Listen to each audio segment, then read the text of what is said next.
Well, David Daoud is an expert in Lebanon and Hezbollah and a senior fellow at the Foundation for the Defense of Democracies and joins us now live from Washington, D.C. Has the killing of Nasrallah, raised the stakes in the Middle East? Thank you for having me on. I think this is a significant development. How much it's raised the stake in the Middle East depends on Hezbollah at this point. The ball is in their court. How they respond to this assassination determines Israel's next steps. Israel has escalated its attacks in the past 2 weeks to force Hezbollah rather to decouple a Lebanon ceasefire from a Gaza ceasefire, which is the position that Hezbollah and former Secretary General Hassan Nasrallah had taken from the outset of this conflict when they joined on October 8th, attacking Israel unprovoked. How they decide to take this moving forward depends on them. Can Hezbollah effectively outlive Nasrallah? Of course they can. This is an organization that is at least 40 years old. It's not the it's not the first death of first Secretary General they've experienced. In 1992, February of 1992, if we were going to be specific, Israel assassinated Abbas al-Musawi, predecessor. And Hezbollah was able to continue growing from that point, primarily focused on Hassan Nasrallah.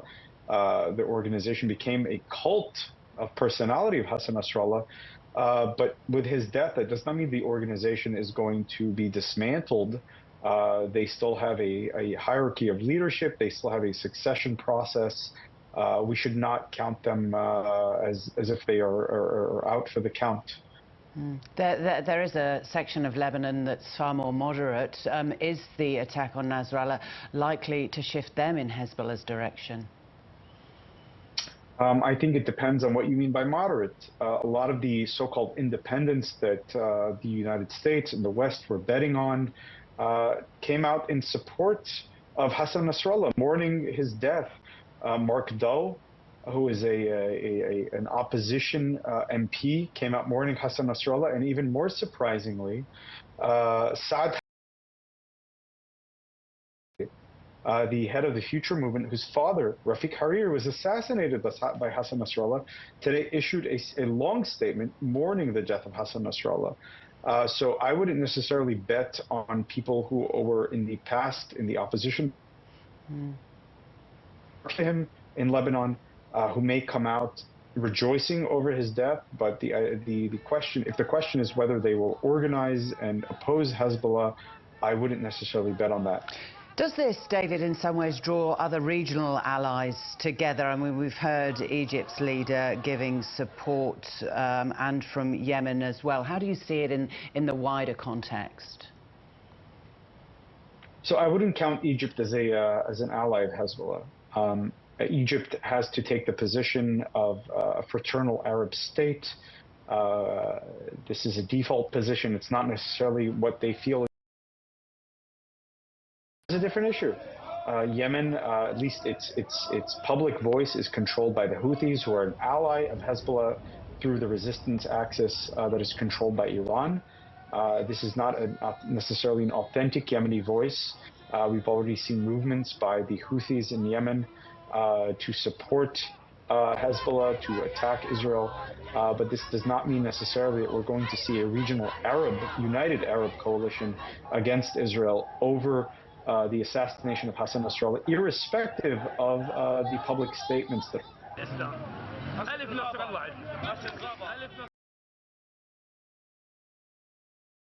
about the political situation in America. Is the feeling there that President Biden, his administration, has been somewhat blindsided by what Benjamin Netanyahu has done?